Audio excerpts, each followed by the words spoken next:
Mensurar. Quem vai mensurar? Eu e o gestor.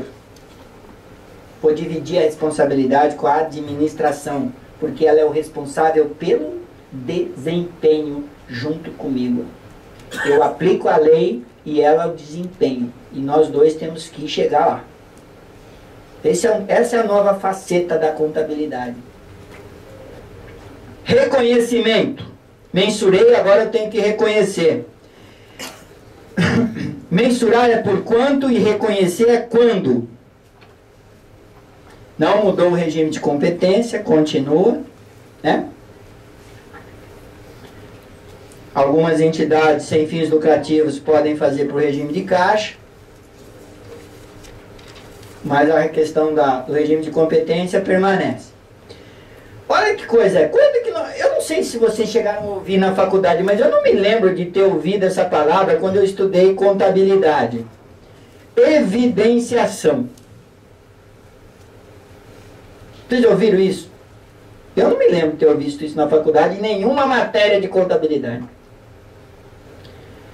Esses são os 4 pilares de qualquer pronunciamento que você for ler, qualquer regra. Você vai ver mensuração, reconhecimento, evidenciação. Deixar evidente.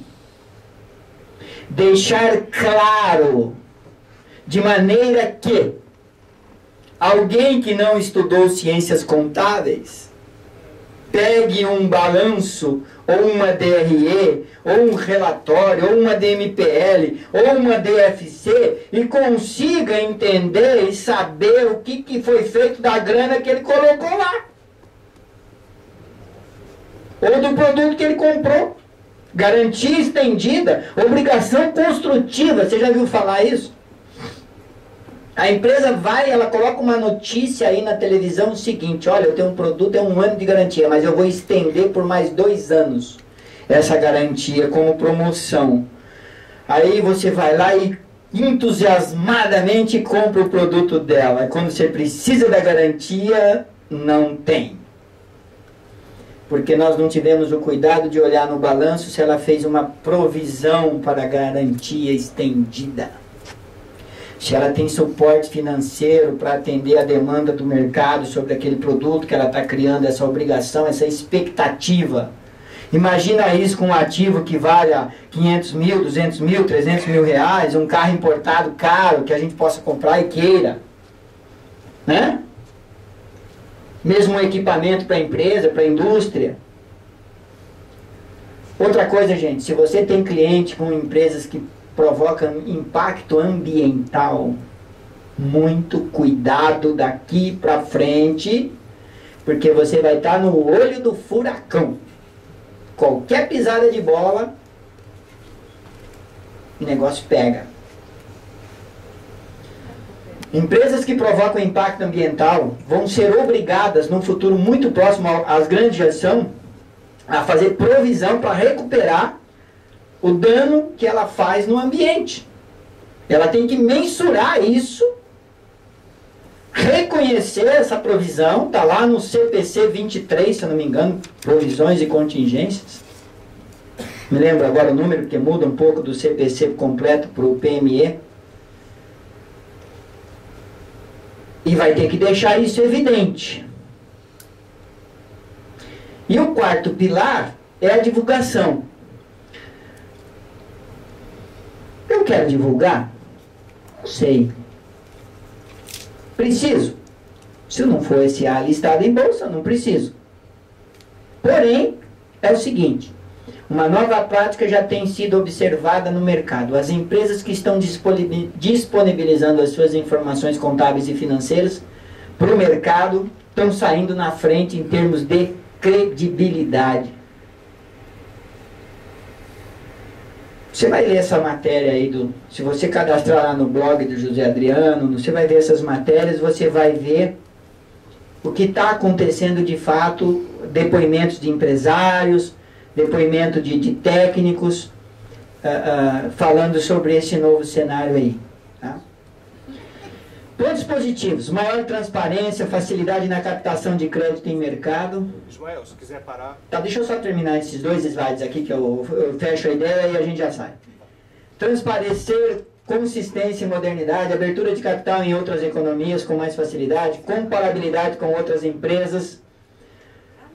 As grandes economias estão adotando, transparência é importante, padronização da contabilidade, treinamento de funcionários, relatório por segmento. Tem um livro específico da editora Atlas sobre esse IFRS 8, é fantástico. Com esse livro, se você estudar, você pode cobrar do seu cliente para fazer aquele relatório a mais da contabilidade. Ele vai adorar aquele relatório, porque vai dar uma visão do negócio dele por segmento. É IFRS 8, relatórios por segmento.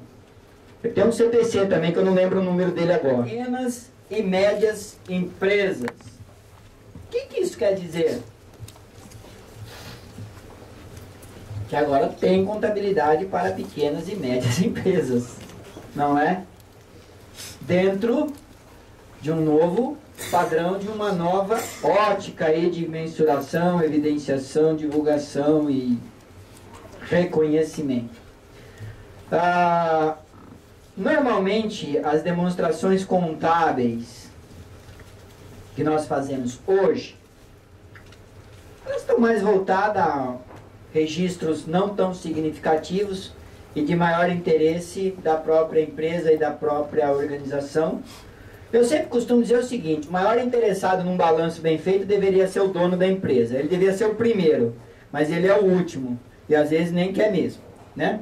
Essa é uma mentalidade que nós vamos sofrer muito para mudar, mas vamos ter que lutar por ela, porque senão nós também, como profissionais, vamos sofrer as consequências. Aqui no pronunciamento ele diz o seguinte: essas demonstrações que eu faço hoje, elas não são para fins gerais. Quando você pegar lá o pronunciamento da PME, você vai ver demonstrações contábeis para fins gerais. Quando eu estou falando isso, eu estou falando de uma demonstração contábil que vai servir para o dono da empresa, vai servir para o investidor, vai servir para o sindicato, vai servir para o empregado, vai servir até para o fisco, porque vai estar tudo registrado lá. E outra, sem contestação.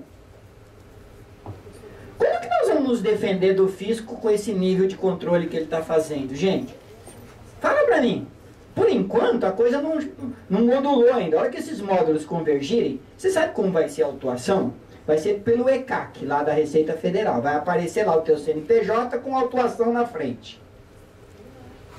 E aí você que vai ter que provar que focinho de porco não é tomada e nem é trifásico. E como é que você vai provar isso?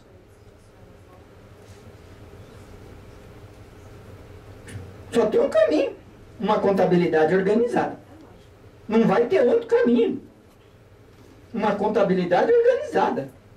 No ambiente digital, o IFRS vai ajudar e muito na hora de se defender de uma autuação. Pode escrever isso aí, tá? As leis fiscais são específicas, diz o pronunciamento. São específicas. Fato gerador, alíquota, data de recolhimento, valor do imposto, contabiliza-se. Ponto final. Acabou. Não tem enrosco. Só que precisa estar evidente isso, né? Olha só o que diz um dos parágrafos do pronunciamento. As demonstrações elaboradas de acordo com este pronunciamento, o PME, ou com outro também, não são compatíveis com as exigências fiscais, porque são coisas distintas, separadas. Apenas as questões fiscais e tributárias estarão inseridas em contas contábeis, nada mais do que isso. Nada mais do que isso. O foco não é esse, tá? Então o que acontece? Recomenda-se fazer a apuração fiscal em separado. Vou ter que fazer duas contabilidades? Gente, não precisa. Sabe por que não precisa? Porque os nossos softwares em geral, sobretudo aqueles dos escritórios contábeis, mais especificamente, já tem o seu módulo fiscal. É o que eu venho reiterando aqui.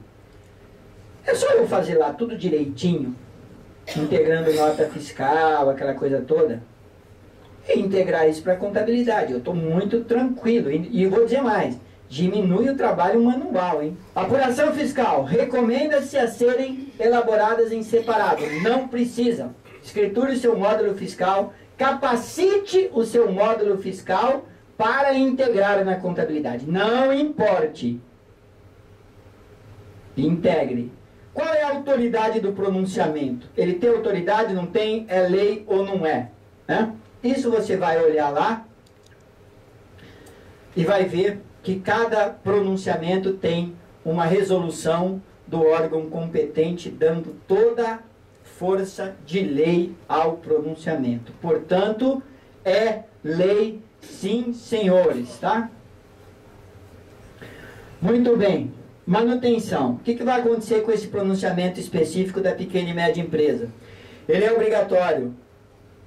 O período de vigência dele, a partir de janeiro de 2010, vai ser exigida a aplicabilidade dessas regras com mais poder a partir de 2012, com algumas alterações na seção 11 e 12, que é dos instrumentos financeiros. A contabilidade de rede, que ela é bastante complexa, a ideia é tirar ela da pequena e média empresa, dar um outro formato para ela. Tá? E nesse período de 3 anos, 2010, 11 e 12, vai haver uma ampla discussão desse PME específico, desse CPC específico para pequena e média empresa, onde haverá audiências públicas promovidas pelo Conselho Federal, Conselho de São Paulo, onde a gente vai estar discutindo saída de algumas regras, entrada de outras, e enfim, ainda vai estar... na verdade, gente, eu entendo o seguinte, que pelo que a gente vem observando de 2007 para cá, esse processo do IFRS ele ainda vai ser uma discussão por mais 10 anos, né? Durante a própria aplicabilidade, até que essas ideias... se é que algum dia isso vai mudar, né? Vai parar de mudar, né? Como nós estamos falando aqui de um mundo globalizado, de interesses de muitos países, é possível que esse processo de mudança ele seja quase que contínuo daqui para frente.